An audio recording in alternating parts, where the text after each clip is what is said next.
Mi nombre es Noah y tengo 27 años. Durante la mayor parte de mi vida, me han dicho que yo era el responsable, que es un código para decir, vamos a dejarle todos los problemas y esperaremos silencio a cambio. Soy el mayor de 3 hermanos y, desde que cumplí 18, sentí como si alguien me hubiera entregado un trapeador, una calculadora y un montón de facturas vencidas y luego desapareciera. Mi mamá, Gloria, solía ser cálida. Al menos eso es lo que me digo a mí mismo cuando miro fotos de mi infancia y trato de reconstruir la brecha entre quién era y en quién se convirtió. En algún momento, dejó de ser madre y empezó a hacer una crítica, con un libro de contabilidad contando cada gramo de ayuda que le di, como si fuera una deuda impaga que ella nunca aceptó. Nos sucedió todo a la vez. Era una corrosión lenta, como el óxido que se filtra por una tubería. Volví a vivir allí después de la universidad porque mi padre había fallecido inesperadamente y la casa, en la que crecí, estaba al borde de la ejecución hipotecaria. Mamá lloró durante un mes seguido. Pagué la hipoteca. Ni siquiera lo cuestioné. Simplemente intervine como lo haría cualquier hijo decente. Mi hermano menor, Ethan, tenía 21 años y trabajaba a tiempo parcial en un lavado de autos, mientras que ella odiaba. Mi hermana Laya acababa de empezar la carrera de enfermería. Ninguno de los dos estaba en condiciones de ayudar, así que hice lo que pensé que debía hacer. Tenía 2 trabajos, uno a tiempo completo en soporte de ti y otro independiente, arreglando redes domésticas los fines de semana y canalizando dinero hacia esa casa como si fuera un paciente moribundo con soporte vital. La cuestión es que, cuando siempre eres tú quien aparece, la gente empieza a asumir que es tu trabajo aparecer. Al final, dejan de dar las gracias. Entonces dejan de preguntar. Entonces empiezan a esperar. El dolor de mamá se convirtió en amargura. Se volvió más mala y más directa. Ella murmuraba cosas como, esta casa solía ser tranquila antes de que trajeras el estrés, o, si hubiera sabido que tendría que cuidar a un hombre adulto, me habría limitado a 2 niños. Ethan no dijo mucho. Se mantuvo reservado principalmente, lo cual no lo culpo, pero tampoco me defendió nunca. Y Laya, cuando llegaba a casa para los descansos, actuaba como si yo fuera una reliquia que ocupaba demasiado espacio. La oía susurrarle a mamá en la cocina algo sobre que yo era demasiado intenso o siempre actuaba como un mártir. Pensaron que no los escuché. Escuché todo. Intenté mantener la paz. Pagué las cuentas. Reparé el calentador de agua. Limpié el interminable rastro de tazas de té a medio usar y la bata de Laia desechada por mi madre. Incluso cubrí 2 veces el seguro del automóvil vencido de Ethan, solo para que no perdiera el viaje al trabajo. Pero algo en mí se estaba deshaciendo, una cuerda tensa que ni siquiera sabía que había estado tensa durante años. Luego llegó la noche en que todo se rompió. Era jueves, nada especial. Llegué a casa alrededor de las 8:30 después de ayudar a un cliente en la ciudad vecina, que no podía entender por qué su wifi seguía cayendo. No había comido en todo el día. Cuando entré a la cocina, había cajas de comida para llevar por todas partes, comida china, mi favorita, pero no quedaba nada. Laia y Ethan estaban en el sofá viendo algo en voz alta. Mi mamá estaba en su habitación. Le pregunté suavemente, «Oye, ¿alguien me salvó algo?» Ethan ni siquiera levantó la vista. Laia se encogió de hombros. «Pensamos que saldrías a comer, como siempre». Me quedé allí, todavía sosteniendo mis llaves, con las manos pegajosas por el polvo de un módem sucio que acabo de reiniciar para un anciano que insistía en que su enrutador estaba poseído. Miré las cajas vacías y sentí esa vergüenza silenciosa y familiar instalarse en mi pecho, como siempre sucedía, como si estuviera pidiendo demasiado solo por existir. Entonces dije, hoy trabajé 12 horas. Habría sido bueno sentir que importaba lo suficiente como para que alguien me lo preguntara. Mamá debió haberme oído porque su puerta se abrió de golpe como el disparo de una escopeta. Estaba parada en la entrada del pasillo en bata, el pelo medio recogido y los ojos desorbitados. «Oh, aquí vamos», espetó ella. «El discurso, el sentimiento de culpa. Actúas como si esta familia te debiera algo por ser miserable todo el tiempo». Párpade. «No quiero nada. Solo quería cenar». Entró en la cocina, abrió un armario y lo cerró de golpe, como si fuera un signo de puntuación. ¿Crees que esta casa funciona con tu pequeño sueldo? ¿Crees que eres una especie de héroe? Eres una carga, Noah. Siempre lo he sido. Estaríamos mejor sin ti. La habitación quedó en completo silencio. Incluso la televisión estaba en silencio. Y Ilan no se movió. Mis oídos sonaron. No lloré, no grité. Solo la miré. Por primera vez en mi vida, la vi tal como era realmente. No la mujer que me crió, sino la mujer que había pasado años destrozando mi alma porque odiaba su propio reflejo. Se dio la vuelta y regresó a su habitación, cerrando la puerta como un juez dando un veredicto. Y la casa se sentía más fría que en años. Esa noche hice las maletas en silencio, deliberadamente. No cerré los cajones, no monté una escena. Ni siquiera me llevé todo, solo lo que compré con mi propio dinero. Mi computadora portátil, ropa, pasaporte, certificado de nacimiento y la carpeta con todos los documentos financieros que había estado administrando para el hogar. Cuentas bancarias, extractos de hipoteca, registros de servicios públicos. Lo cargué todo en mi auto mientras la casa dormía. Antes de irme, entré a la sala de estar por última vez. Las cajas de comida para llevar todavía estaban sobre la mesa de café. Una galleta de la fortuna yacía sin abrir, grasienta y olvidada. Lo cogí, lo abrí y leí la fortuna. Decía, a veces alejarte es lo más valiente que puedes hacer. Lo guardé en mi bolsillo y cerré la puerta detrás de mí. Pasaron 3 semanas. Me mudé a un departamento pequeño, más cerca de la ciudad. Era tranquilo, limpio, mío.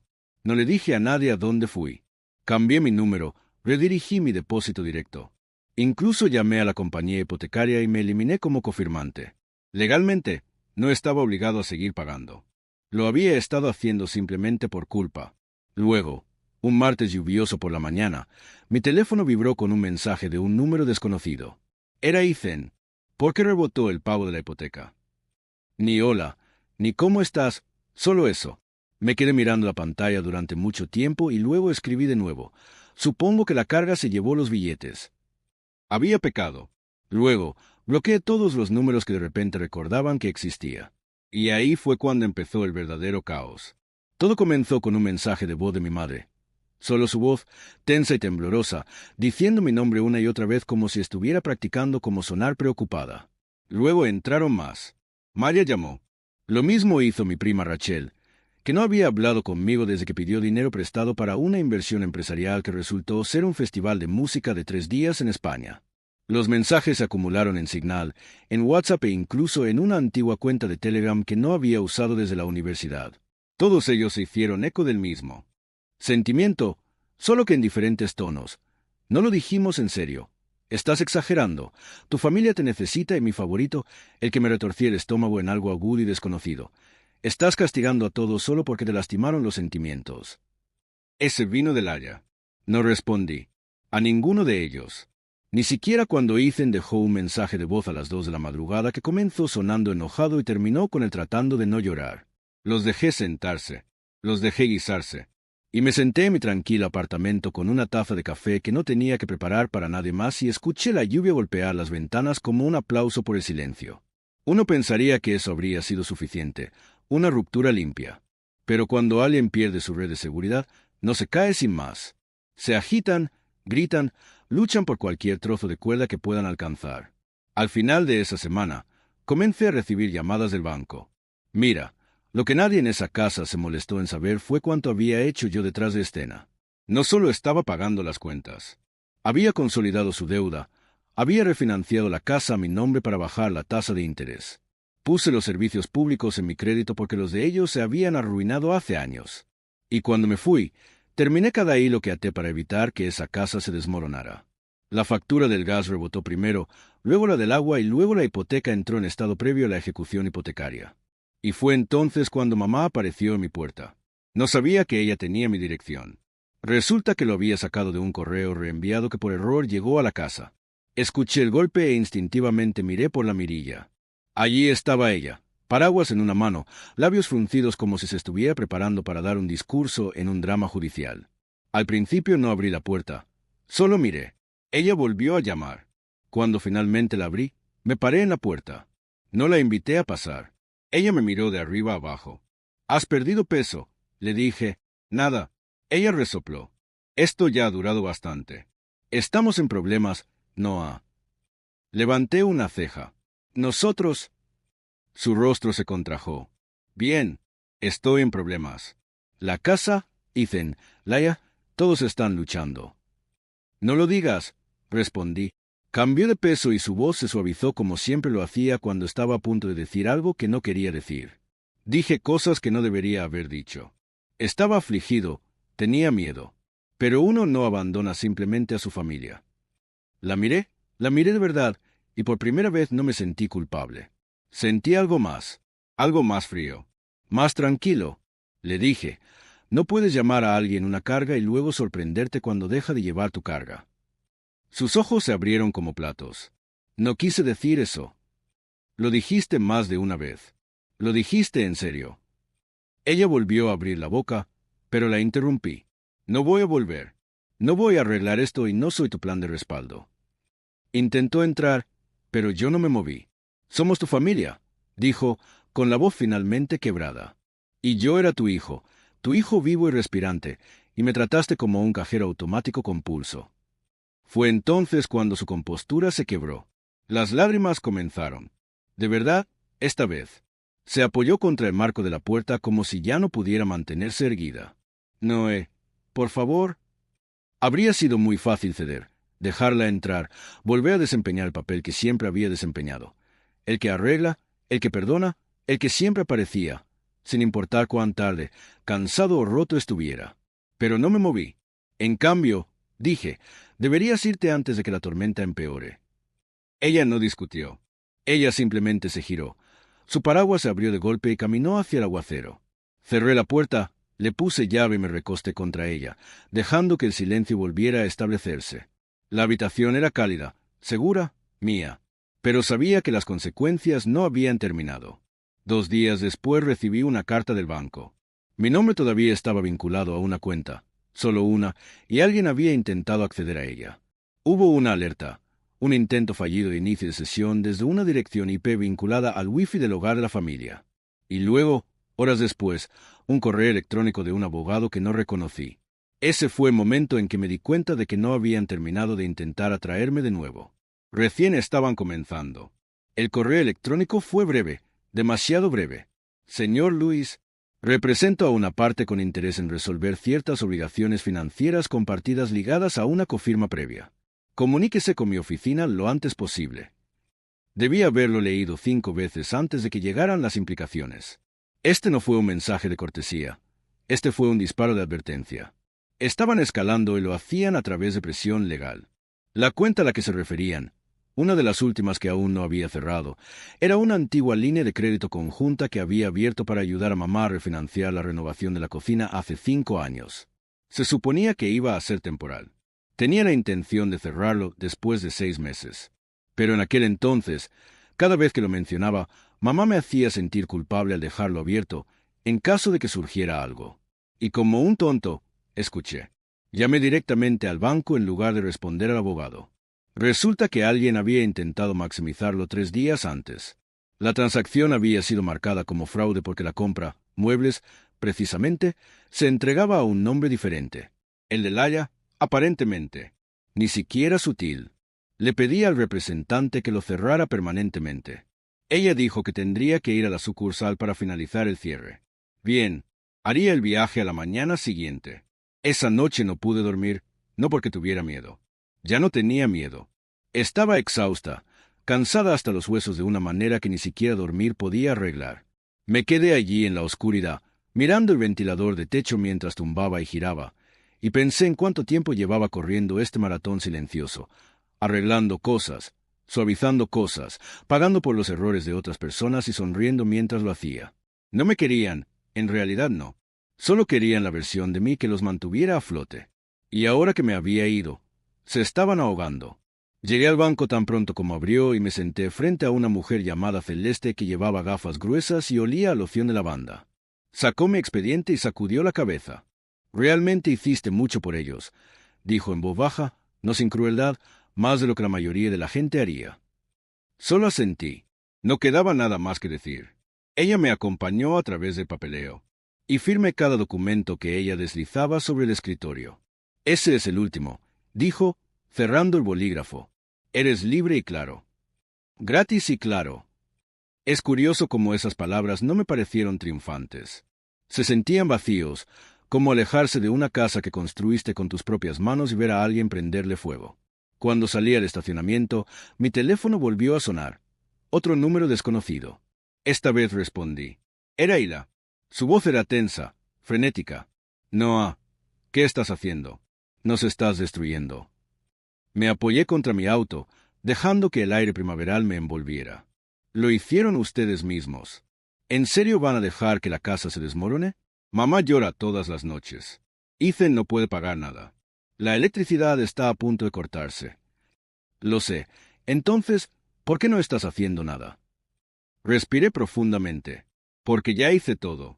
Durante años, mientras todos ustedes se quedaban mirando. No pueden exigir más solo porque no notaron el trabajo cuando se estaba haciendo. Ella se quedó en silencio por un momento. Luego su tono cambió. Duro, frío. Eres increíble. Quieres que suframos solo para sentirte poderoso. Nos estás castigando. Me estoy protegiendo. Hay una diferencia. Solía ser mejor que esto. No, dije en voz baja y tranquila. Solía ser más fácil de usar. Ella colgó. Ni siquiera me inmuté. Pero ese mismo día, los mensajes dieron un giro. Capturas de pantalla de publicaciones enojadas comenzaron a circular en los chats del grupo familiar, de los que ya no formaba parte, pero que la gente me enviaba de todos modos. Facebook despotrica de mi madre sobre un hijo que le dio la espalda a su propia sangre. Citas vagas sobre cortar lazos con una familia tóxica, como si fuera víctima de alguna traición calculada. La mejor vino de Ethan, quien publicó una selfie de sí mismo sentado en la oscuridad con la leyenda: «Supongo que no todos valoran la familia». No respondí. No corregí la narrativa. Déjalos hablar. Pero algo en mí cambió. Ese viejo impulso de arreglar, de explicar, de disculparse parpadeó por última vez y luego murió. En lugar de eso, comencé a reunirlo todo. Cada recibo, cada transferencia bancaria, cada documento de préstamo, factura de servicios públicos y mensaje de texto que mostraba exactamente quién había estado pagando qué y durante cuánto tiempo. No estaba planeando nada específico, al menos no todavía, pero una parte de mí sabía que algo se avecinaba. Y cuando sucediera, necesitaba estar preparado. Ese domingo recibí una llamada de tía Marianne, una de las únicas parientes que me había tratado con verdadera calidez. Lo dejé ir al correo de voz. Dejó un largo mensaje. Ella acababa de llegar de cenar en casa de mi mamá. La casa estaba oscura y fría. Todo el mundo hablaba en voz baja de venderlo y tal vez de mudarse a casa de unos familiares. Luego dijo algo que me heló la sangre. Están hablando de presentar un reclamo en tu contra, Noah. Algo sobre negligencia financiera. Tu mamá ha estado dando vueltas a la historia. Deberías adelantarte. ¿Negligencia financiera? Como si hubiera hecho algo mal. Me quedé allí en mi cocina, agarrando mi teléfono, con el corazón acelerado, no por miedo, sino por claridad. Si iban a utilizar mi amabilidad como arma en mi contra, tenía que dejar de jugar a la defensiva. Porque no iba a sobrevivir simplemente a esto. Iba a terminarlo. No dormí esa noche, no por preocupación, sino por una intensidad silenciosa y concentrada que no había sentido en años. El tipo de concentración que aparece cuando te das cuenta de que te han acorralado demasiadas veces, de repente, por primera vez, no estás buscando la salida. Estás buscando el interruptor que inunda de luz todo el lugar. Por la mañana tenía un plan. Ni un plan de venganza, ni siquiera un plan de reivindicación. Solo la verdad completa, sin filtrar, documentado, entregado. Porque si iban a difamar mi nombre en los círculos familiares y tratarían de presentarme como un monstruo ante cualquiera que escuchara, no iba a sentarme tranquilamente en un rincón y dejar que quemaran todo lo que había construido, especialmente mi reputación. Entonces comencé a escribir. No es un mensaje lleno de ira, no es un estado pasivo-agresivo, es una declaración, un récord, un recibo digital de todo lo que había hecho por esa familia a lo largo de 6 años. Incluí cada factura que pagué, cada préstamo de emergencia que hice, cada regalo navideño que compré en nombre de toda la familia porque nadie era mejor con el dinero. A lo largo del mes y los recibos de Venmo para cubrir las reparaciones del auto de Ethan, los libros de preparación de exámenes del ala, incluso el pago inicial de un viaje que mi mamá había insistido en hacer para recuperar su alegría, saqué estados de cuenta de la hipoteca, registros de impuestos y correos electrónicos del banco que mostraban que había refinanciado la casa a mi nombre para evitar que la perdieran. Incluso incluí el tiempo en que pagué las últimas facturas del hospital de papá porque mamá no quería que los cobradores llamaran a casa. Luego, escribí la parte que más me dolió, una reflexión breve pero brutalmente honesta sobre el abuso emocional que había soportado bajo el techo que ayudé a mantener. Los años de que te llamen ingrata, malhumorada, igual que tu padre, como si eso fuera un insulto. Los comentarios ambiguos, la culpa, la forma en que vitorearon cuando tuve éxito, pero solo si eso significaba que podían reclamar una parte de la recompensa. Adjunté cada archivo, cada foto, cada declaración, lo subí todo a una única carpeta de Google Drive titulada Como era realmente ser la carga. Y luego, escribí un solo mensaje. Lo publiqué en el antiguo chat del grupo familiar que había silenciado hace meses y al que no sabían que todavía tenía acceso. Decía: habéis estado preguntando por qué me fui, por qué dejé de pagar, por qué corté el contacto. Llenaste los espacios en blanco con mentiras, culpa y lástima por ti mismo. Aquí está la verdad, sin gritos, sin insultos, solo hechos. Todo está en la carpeta. Léelo. Honestamente, ya no me importa. Pero a partir de este momento, no puedes reescribir la historia. No puedes jugar a ser la víctima. Yo nunca fui la carga. Yo era la base, y yo finalmente te alejaste antes de que me aplastaras debajo de él. Luego, dejé el chat para siempre. En cuestión de minutos, las notificaciones comenzaron a llegar. Mi teléfono se iluminó como un árbol de Navidad. Ethan intentó llamar. Laia envió 3 notas de voz consecutivas, cada una más frenética que la anterior. Mi madre envió un montón de mensajes de texto, pasando rápidamente de suplicar a acusar y de nuevo a suplicar. No respondí a ninguna de ellas. En lugar de eso, le envié la carpeta entera a tía Marianne, que siempre había sido la historiadora no oficial de la familia, la guardiana de las historias, la que tenía la boca más grande pero también la que tenía el corazón más grande. Ella me llamó esa noche. Recogí. Noah, dijo suavemente, no tenía idea.